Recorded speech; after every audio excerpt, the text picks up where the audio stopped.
요한복음 15장 16절입니다.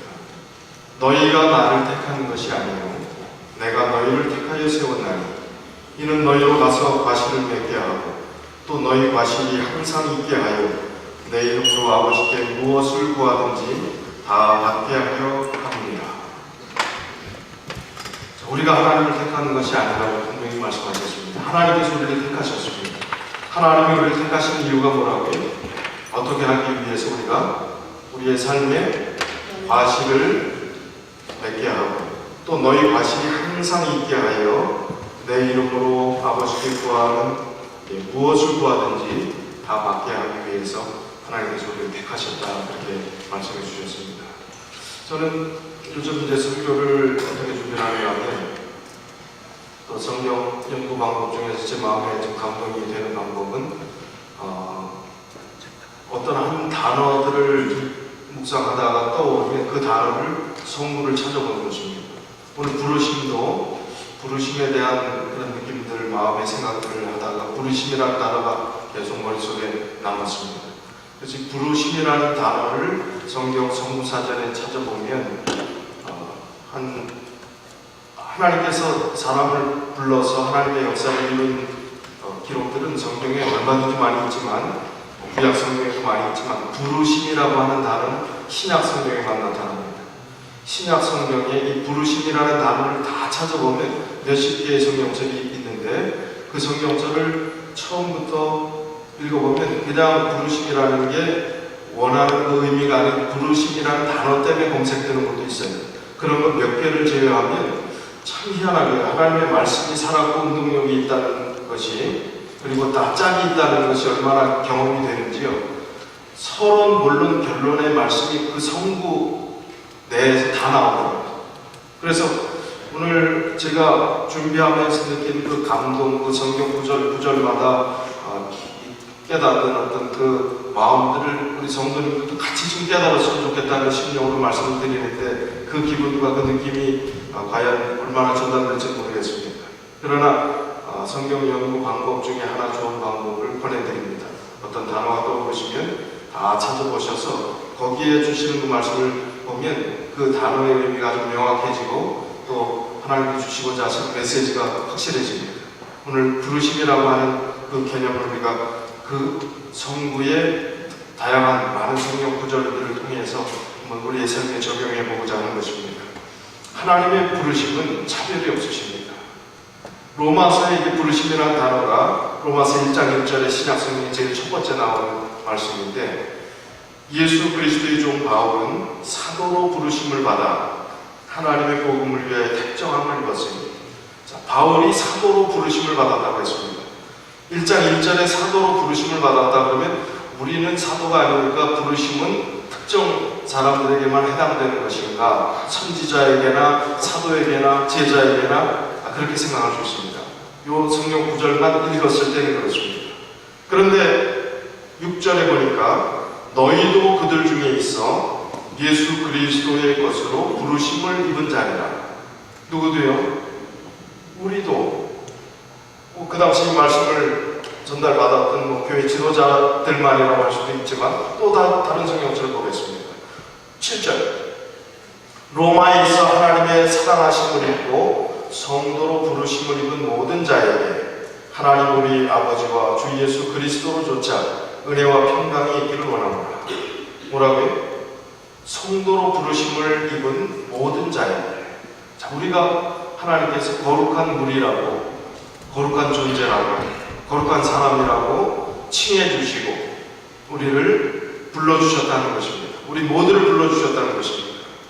그래서 하나님의 부르심을 받은 자들이 하나님의 부르심을 인식하고 깨닫고 그 의미를 알게 되면 8장 28절에 로마서 8장 28절에 우리가 알거니와 하나님을 사랑하는 자 곧 그 뜻대로 부르심을 입은 자들에게는 모든 것이 합력하여 선을 이룹니다. 부르심의 의미를 깨닫고 그 부르심에 순종하는 자들에게는 합력하여 선을 이루는 결과들까지 하나님께서 허락해 주시겠다고 하셨습니다. 자, 사람은 마음이 수시로 변합니다. 부부간의 관계도 그렇고 부모와 자식 간의 관계도 그렇고 우리 가족 간의 형제, 자매, 또 이웃 간의 관계를 맺는 사람들끼리 다 그렇습니다. 항상 좋을 수가 없습니다. 좋다가 싫었다가 또 다시 좋았다가 싫었다가 또 한 번 싫으면 영원히 또 싫게 되는 경우도 있고 그렇습니다. 그러나 하나님께서 우리를 바라시고 원하시는 부르심은, 우리를 사랑하시는 그것은 변함이 없으시다는 것입니다. 그 말씀이 로마서 11장 29절에 나옵니다. 하나님의 은사와 부르심에는 후회하심이 없습니다. 하나님은 우리를 부르신 것에 대해서 후회하지 않으십니다. 우리가 비록 지금 헤매고 있을지라도, 영적으로 진짜 헤매고 있을지라도 하나님은 후회하지 않으십니다. 가능성을 보시고 또다시 일으켜주시고 또다시 희망을 주시고 또 바른 길을 가도록 기다리고 계시기 때문에 후회하지 않는다는 것입니다. 하나님의 부르심은 outside, inside가 없습니다.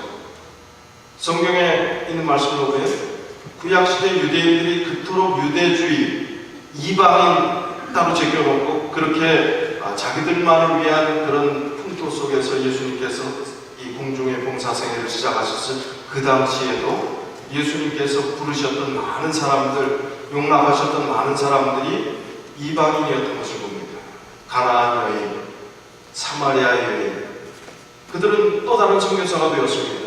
용납하심과 그 받아주심을 통해서 도무지 있을 수 없는 일들, 어떻게 이방인을 받을 수가 있겠어요? 통념을 깼던 그 일들을 통해서 아웃사이더, 인사이더를 상관하지 않으시고 귀한 영혼을 보시고 사랑해 주신 하나님의 사랑이 그 가운데 담겨져 있다는 것입니다. 성경이 이 구원을 우리의 노력에 근거하는 것이라고 말한다면 우리는 이 자리에 아무도 남아있을 사람이 없습니다. 로마서 3장 10절에 의인은 없는데 몇 명쯤 없다고 했어요. 하나도 없다고, 의인이 하나도 없다고. 로마서 3장 23절에는요, 어떤 사람이 죄를 범했다고 했습니까? 모든 사람이 죄를 범하였음에 하나님의 영광이 이르지 못하니 희망이 없는 사람입니다. 시편 143편 2절에는 주의 눈앞에는 의로운 인생이 몇 명쯤 돼요? 하나도 없다. 우리는 스스로 구원받을 수 없습니다. 구원자 예수 그리스도가 아니면 희망이 없는 존재라는 것입니다. 이런 우리들을 부르셔서 하나님의 자녀를 삼아주셨다는 이 귀중한 특권이 날마다 듣는 이야기처럼 듣는 그런 마음의 자세가 아니라 한번 생각해보자는 것입니다. 하나님이 나를 불러주셨다, 구원해 주셨다, 택해 주셨다, 나를 존재케 해주셨다, 사명을 주셨다. 나는 어떻게 살아야 될 것인가? 오늘 한번 생각해보자는 것입니다. 에베소서 2장 8절 9절에 너희는 그 은혜에 의하여 믿음으로 말미암아 구원을 받았으니 이것은 너희에게서 난 것이 아니요 하나님의 선물이라. 행위에서 난 것이 아니니 이는 누구든지 자랑하지 못하게 합니다. 자, 오늘 본문의 요한복음 15장 16절의 말씀도 우리가 택한 것이 아니라 하나님이 우리를 택하셨다고 말씀해 주시고, 너희가 잘나서 된 것이 아니고 너희가 무슨 율법을 잘 지켜서 된 것이 아니고 그러면 너희가 자랑할 테니 너희가 할 수 있는 것은 아무것도 없다는 말씀을 하시는 것입니다. 선물이라는 것입니다. 하나님께서 베풀어 주신 은혜의 결과로 인해서 우리가 지금 이 자리에서 믿음의 삶을 누리고 있다는 것입니다. 디모데후서 1장 9절에도 하나님이 우리를 구원하사 거룩하신 부르심으로 부르심은 우리의 행위대로 하심이 아니요 오직 자기 뜻과 영원한 때 전부터 그리스도 예수 안에서 우리에게 주신 은혜대로 하심이라. 자, 이렇게 은혜를 받았다는 사실은 나를 제외하고 다른 각도에서 생각하기 쉽습니다. 근데 나 같은 사람이 은혜를 받았다는 것에 대해서 좀 감동하십니까? 좀 감격하십니까? 당연히 나는 뭐 괜찮아요. 당연히 받을 만합니까? 하나님은 종종 예상 밖의 사람들을 구원하셨던 수많은 사례들을 성경에 기록해 놓으셨습니다.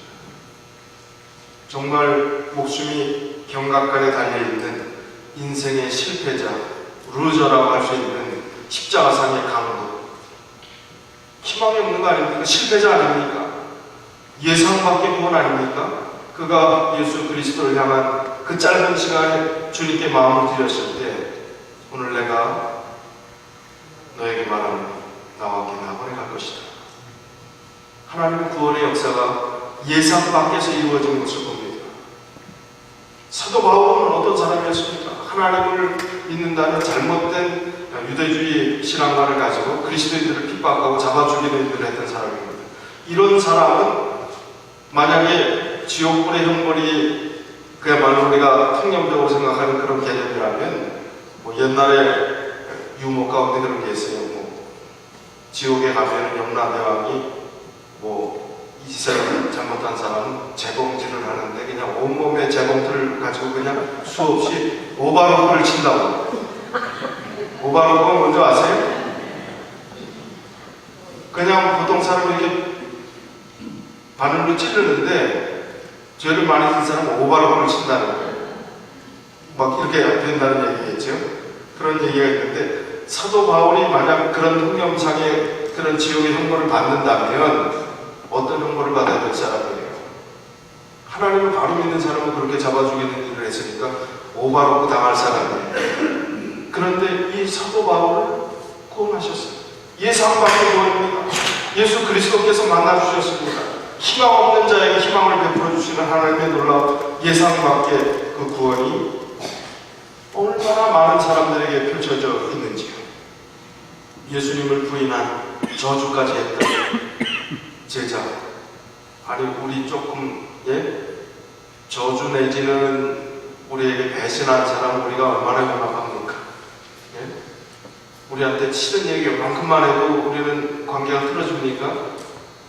표정 하나 달라져도 관계가 틀어질 연약한 존재들인데 사도 바울 같은 사람, 베드로 같은 배반자, 예상 밖의 구원을 베푸시는 하나님의 넉넉한 사람이 여기에 담겨져 있습니다. 로마의 백부장, 이방인입니다. 압제자입니다. 그가 예수 그리스도를 받아들였다 할지라도 그것은 민족적 미움을 사는 도무지 용납할 수 없는 그런 시대 상황을 극복하고 백부장 고넬료, 사도행전 10장에 보면 그의 가족들이 구원을 받았던 사례들을 봅니다. 또 빌레몬서는 짧은 책이지만 거기에 큰 실수를 저지르고 도망간 오네시모의 이야기가 있습니다. 이 빌레몬이라고 하는 주인이 오네시모를 받아들인 그 이야기는 하나님의 용납하심을 보여주는 귀중한 사례인 것입니다. 교훈인 것입니다. 정말 몹쓸 짓하고 도망가고 배신한 그 사람까지 받아들이는 하나님의 그 사랑이 여기 담겨져 있습니다. 우리는 어떻습니까? 우리 같은 사람도 하나님께서 받아주셨다는 이 사실은요. 성경에 그런 큰 일을 저지른 사람들뿐만이 아니라 우리 같이 정말 희망 없이 속절없이 그야말로 아무 소망 없이 죽을 우리들을 불러주시고 구원해 주시고 하나님의 은혜 가운데 두셨다는 것은 너무나 큰 것입니다. 우리가 얼마나 잘난 사람들입니까? 그러나 성경은 잘난 사람들을 택하지 않는다고 하셨습니다. 고린도전서 1장 24절 31절이요. 오직 부르심을 입은 자들에게는 유대인이나 헬라인이나 그리스도는 하나님의 능력이요 하나님의 지혜입니다. 부르심을 받으면 그때부터는 이제 하나님의 지혜의 백성들이 되는 것입니다. 하나님의 능력의 백성들이 되는 것입니다. 하나님의 미련한 것이 사람보다 지혜이고 하나님의 약한 것이 사람보다 강하기 때문입니다. 형제들아 너희를 부르심을 보라. 육체를 따라 지혜 있는 자가 많지 아니하며 능한 자가 많지 아니하며 문벌 좋은 자가 많지 아니하도다. 그러나 하나님께서는 세상의 미련한 자들을 택하사 지혜 있는 자들을 부끄럽게 하려 하시고 세상의 약한 것들을 택하사 강한 것들을 부끄럽게 하려 하시며 하나님께서 세상의 천한 것들과 멸시받는 것들과 없는 것들을 택하사 있는 것들을 피하려 하시나니 이는 아무 육체라도 하나님 앞에서 자랑하지 못하게 하려 하시며 너희는 하나님께로부터 나서 그리스도 예수 안에 있고 예수는 하나님께로서 나와서 우리에게 지혜와 의로움과 거룩함과 구속함이 되셨으니 기록된 바 자랑하는 자는 주 안에서 자랑하는 것과 같게 하려 함이니라. 우리는 예수 그리스도 외에 자랑할 것이 무엇이 있는 존재입니다. 아무것도 없었던 우리들이 예수 그리스도로 인해서 자랑할 것이 있는 사람들이 되었다는 이 사실, 영원한 구원에 대해서 감격할 수 있는 사람들이 되었다는 이 사실이 얼마나 귀한 특권인지 모르겠습니다. 하나님께서 부른 사람들의 이야기, 성경 곳곳에 사람들과 하나님과의 관계 속에서 나타나는 스토리들입니다. 아담과 하와 범죄한 이후에 하나님께서 부르신 이야기부터 나오죠. 그 부르심은 아담과 하와에게 내가 어디 있느냐 부르셨던 그 부르심의 의미는 조금 다른 차원의 개념일 수 있지만 중요한 그 하나님의 성품의 표현은 동일한 것입니다. 하나님이 사랑하고 포기하지 않는 사랑으로 그를 불러서 내가 서 있어야 될 자리, 네가 지켜야 될 믿음의 자리가 어디 있느냐고 확인하셨던 그 부르심, 사랑하시기 때문에 그렇게 부르셨던 그 내용 동일한 것입니다. 그 다음에 아브라함부터 시작된 또 성경의 에녹 또 그 외에 많은 사람들을 부르셨던 그 수많은 부르심들이 있습니다. 히브리서 11장 8절은 믿음의 장이라고 하는 이 장은 아브라함을 부르셨을 때의 이야기를 이렇게 하고 있습니다. 믿음으로 아브라함은 부르심을 받았을 때에 순종하여 장래 기업으로 받을 땅에 나아갈새 갈 바를 알지 못하고 나갔습니다. 자, 부름을 받은 자들의 공통된 특징이 있습니다. 부름을 받은 사람은 다 동일하게 어떻게 했을까요? 순종하였다는 공통점이 있습니다. 오늘 우리도 부르심을 받았다면 그 공통점에서 우리는 열애일 수가 없는 것입니다. 하나님의 부르심을 받은 존재들은 다 믿음의 조상들이 걸어갔던 그 공통 분모를 같이 가져야 된다는 것입니다. 우리도 어떻게 해야 된다? 순종해야 된다는 것입니다.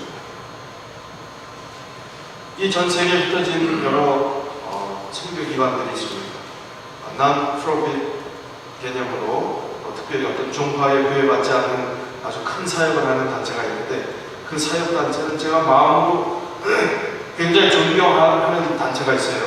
그 단체는 성경 번역회 단체입니다. 성경을 이제 메인 나라의 언어들로는 성경이 다 번역이 됐습니다. 그래서 지금 발표되지 않았던 미종족 내지는 소수의 언어를 가지고 있는 사람들이 하나님의 말씀을 도무지 알아들을 수가 없기 때문에 평생 그곳에 가서 살면서 그 언어를 접하면서 하나님의 말씀을 전하는 것은 자기 평생 가장 보람된 일을 한다고 생각하면서 그 일을 하는 것입니다. 위클립 성경 번역회라고 하는 알려진 단체가 있는데 이 성경 단체는 그냥 단기 사역을 하는 단체가 아닙니다. 예를 들어 마태복음을 번역하다 그 종족 언어를 더 이상 번역하지 못하고 번역하는 사람이 죽으면 그 뒤에 이어서 새로운 사람이 가서 마태복음을 완수하고 마가복음을 또 하고 그 사람이 또 죽으면 또 딴 사람이 가서 할 수 있도록 장기 계획을 가지고 어쨌든 완수하자는 것입니다. 이 미종족 언어가 있는 모든 나라에 또 문자가 있는 모든 나라에 하나님의 말씀을 전달해서 그들에게 복음을 전파하는 것은 가장 보람된 일이라, 가장 가치 있는 일이다, 가장 그 다음에 파급 효과가 큰 일이라고 생각해서 그 일을 하는 것입니다. 그런데 이 단체에서 이제 남미에 있는 작은 그 부족 언어를 이제 번역하기 시작했습니다. 이 번역을 하는데 이 번역 선교사가 번역을 하다 보니까 그 마을 언어 가운데 순종이라는 단어를 어떻게 번역해야 이 사람들이 잘 깨닫고 자기들의 언어로 이해할까 생각을 했는데 이 순종이라는 단어가 마땅치가 않다는 거예요. 그래서 유심히 아주 그 단어 하나 때문에 고민하고 살펴봤다고 합니다. 그러던 어느 날 그 마을에 어떤 아버지가 아들에게 심부름을 시키는 장면이 눈에 들어왔습니다. 이 일을 꼭 중요하다고 강조를 하면서 그 아버지가 하는 얘기가 너는 이 일을 꼭 잘 해야 된다라고 하면서 계속 이 말을 강조하더라는 겁니다. 내 모든 마음으로 이 일을 해라. 내 마음이 절대로 나누어지면 안 된다. 그 얘기를 계속 강조하더라는 겁니다. 마음이 나누어지면 안 되고 내 마음을 다해서 하라. 그게 순종이라는 단어가 그거구나 하는 사실을 깨달아서 이제 그 번역을 어떻게 했는가 하면 좀 길지만 마음을 나누지 않고 모든 마음으로 따라가는 것, 이게 순종이라 하는 그 종족 언어로 그렇게 이야기를 했다는 것입니다. 우리는 어떻습니까? 온 마음으로 주님을 쫓고 있습니다. 나누지 않은 마음으로. 우리가 세상에 살지만 나누지 않은 마음, 세상 일을 하는 것이 나눌 마음이 아니에요. 우리 먹고 사는 일을 하는 게 나눌 마음이 아닙니다. 먹고 사는 일을 하고 최선을 다해서 열심히 살지만 나눌 마음으로 살아가는가, 한 마음으로 살아가는가, 우리의 삶의 현장에 하나님이 계시는 것인가, 하나님은 문 밖에 계시는 것인가, 그때만 교회에 올 때만 하나님인가, 그건 나눌 마음이지. 그러나 우리가 어디서 무엇을 하든지 나누지 않은 마음으로 살아가는 것, 하나님께서 원하시는 바로 순종의 마음이 되는 것입니다. 오늘 우리가 온 마음으로 주님을 따라가고 있는지, 믿음의 조상들이 부르심을 받았을 때 순종했다고 하는데 똑같이 부르심을 받은 우리가 순종하고 있는지. 자, 그러면 어떻게 순종하라고 하는 말씀이 서론, 본론, 결론까지 그 성경에 다 있다고 했는데, 성경이 이야기하는 부르심과 연관된 실천 항목들이 무엇인가 한번 보겠습니다. 갈라디아서 5장 13절이에요. 형제들아, 너희가 자유를 위하여 부르심을 입었으나, 하나님 우리를 구원해 주신 것은 자유입니다. 자유롭게 해주셨습니다. 종이 아니에요. 이제 자원하는 마음으로 얼마든지 할 수 있고 안 할 수 있습니다. 그러나 자유로 육체의 기회를 잡지 말고 오직 사랑으로 서로 종노릇하라. 자유로 오히려 육체의 기회를 잡지 말라는 것입니다. 구원받았으니 마음대로 살아도 되는 거예요? 아니, 육체의 기회로 삼는 것입니다. 그래서 마음대로 살아가는 것은, 살려고 하는 것은요, 오히려 구원받은 사람들은 더 경건하고 더 열심히 있고 더 말씀에 집중해서 살아가는 것이 바른 신앙의 자세라는 것입니다. 오직 사랑으로 서로 종노릇하라. 이것이 부르심 받은 자들의 실천 방법, 순종이라고 하는 구체적인 방법까지 제시해 주셨습니다. 에베소서 1장 18절 19절 너희 마음문을 밝히사 그의 부르심의 소망이 무엇이며 성도 안에서 그 기업의 영광의 풍성이 무엇이며 그의 힘의 강력으로 역사하심을 따라 믿는 우리에게 베푸신 능력의 지극히 크심이 어떤 것을 너희로 알게 하기를 구하노라. 자, 소망을 가진 그런 삶을 살아가는 것입니다. 부르심을 받은 자는 소망을 가지고 살아가는데, 하나님이 주시는 성도 안에서 그 기업이 얻을 수 있는 그 풍성한 것이, 그 영광스러운 것이 얼마나 큰 것인가 그 가치를 깨달으라는 것입니다. 그 힘으로 강력하게 역사하시는 그 역사가 무엇인가를 깨달아 알고 그렇게 살아가는 것입니다. 또 하나님의 무한하신 은혜를 우리 일상생활에서도 베풀어 주시며 하나님의 능력이 나타날 수 있도록 하는 것, 그것이 우리가 이 땅에 살아가면서 느끼고 깨달아야 될 것이라는 것입니다. 우리는 하나님의 말씀을 가지고만 있으면 안 되겠습니다. 그래서 어떤 사파 가운데서 어제 저녁에도 말씀드렸지만 성경책 이름이 열어야 성경이에요. 열어야 성경. 안 열어 성경, 안 열려 성경을 가지고 있는 분이 혹시 계십니까? 열어야 성경입니다. 안 열려 성경. 내 성경은 안 열려. 먼지만 쌓여 있어요. 안 열어 성경, 열진 않습니다. 하나님의 말씀이 우리 안에 그토록 그 풍성한 강력한 능력을 베풀어 주시려고 하시는데 우리가 열지 않아요. 어제 저녁에 주신 말씀 가운데서, 성경 구절 가운데서 한 번 더 말씀드리면 욥기 33장 14절에 있는 말씀을 보니까 하나님은 한 번 말씀하시고 다시 말씀하시되 사람은 관심이 없도다. 뭐라고요? 하나님은 한 번 말씀하시고 다시 말씀하시되 사람은 관심이 없도다. 계속 말씀하시는 성경 말씀을 통해서 계속 주셨는데, 이미 능력을 체험할 수 있는 길을 주셨는데 우리는 계속 고민만 하고 있어요. 열지 않고 주신 말씀을 받아들이지 않고 믿음으로 받아들이지 않고 계속 고민만 하고 있으면 어떻게 우리가 하나님의 능력을 체험할 수 있겠냐는 것입니다. 그래서 에베소서 1장 18절 19절에 산 소망을 가지고 그의 부르심의 소망이 능력이라는 사실들을 깨닫고 살아가도록 그렇게 실천 강요를 주셨습니다. 에베소서 4장 1절에 그러므로 주 안에서 갇힌 내가, 옥중서신입니다. 에베소서. 그래서 갇힌 내가 그렇게 표현하시는 것이죠. 너희를 권하노니 너희가 부르심을 입은 부름에 합당하게 행하여, 하나님의 부르심을 입은 자답게 합당하게 행하라. 어떻게 하는 것이 합당한 것인가? 여기 부르심에 관련된 말씀이 계속 나옵니다. 골로새서 3장 15절 그리스도의 평강이 너희 마음을 주장하게 하라. 평강을 위하여 너희가 한 몸으로 부르심을 받았나니 또한 너희는 감사한 자가 되라. 평강과 감사, 실천 강도입니다. 우리 마음에 평강이 있습니까? 평안이 있습니까? 하나님께서 베푸시는 평강은 세상이 주는 것이 아니라고 했으니까 어떤 어려움을 당하든지 어떤 상황을 곤란한 일들을 겪는지 상관없이 하나님께서 주신 그 평강이 머물러 있어야 된다는 것입니다. 그럴 때 참된 감사를 드릴 수 있는 그런 삶을 우리가 하나님께 바칠 수 있겠지요. 너희는 감사하는 자가 되라. 감사할 조건이 많으십니까? 지금 어렵고 힘든 가운데도 감사할 조건을 찾으라면 찾을 수 있습니까? 충분히 있습니다.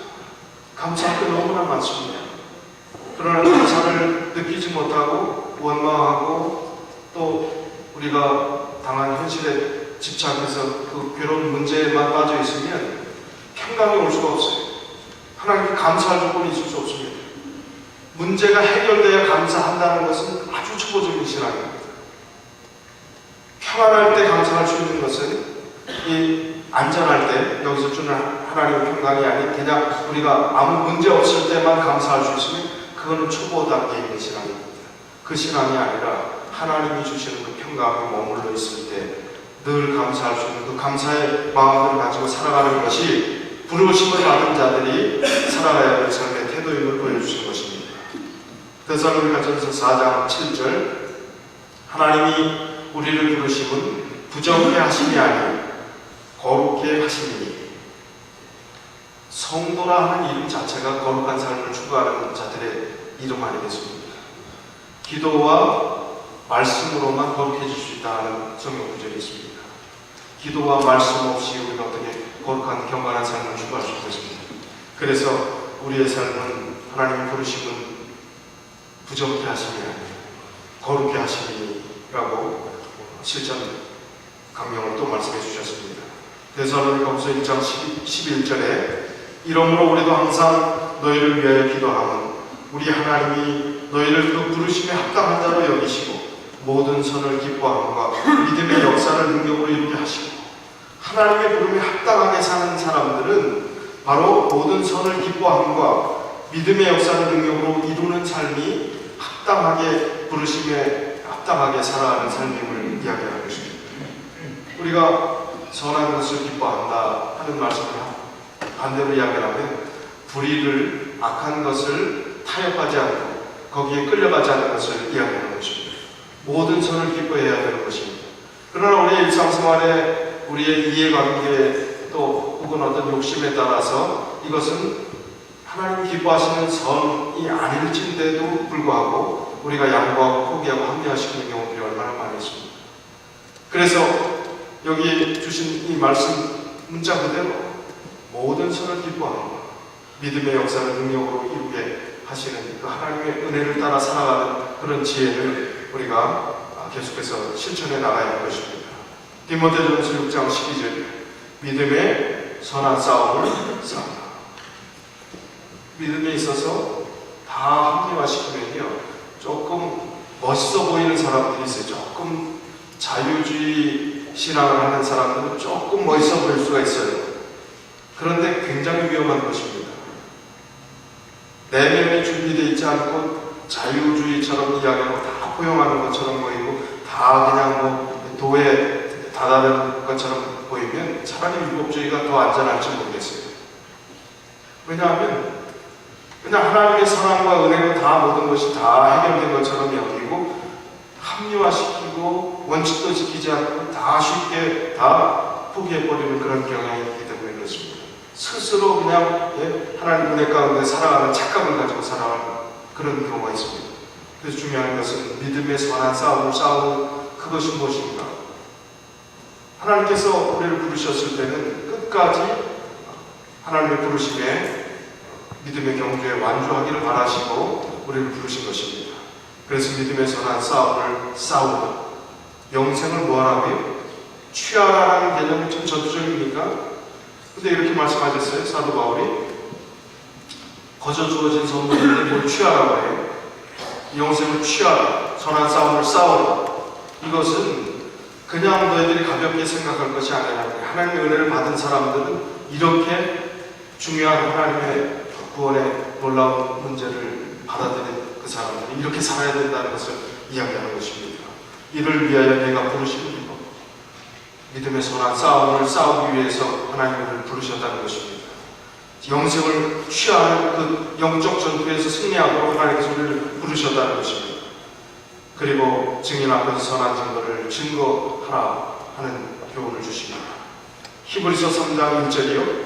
그러므로 함께 하늘의 부르심을 입은 거룩한 형제들아, 우리의 믿는 도리의 사도이시며 대제사장이신 예수를 깊이 생각하라. 예수를 깊이 생각하는 것, 그것이 부르심을 받은 자들이 살아야 될 삶의 모습인 것입니다. 베드로전서 2장 21절이요.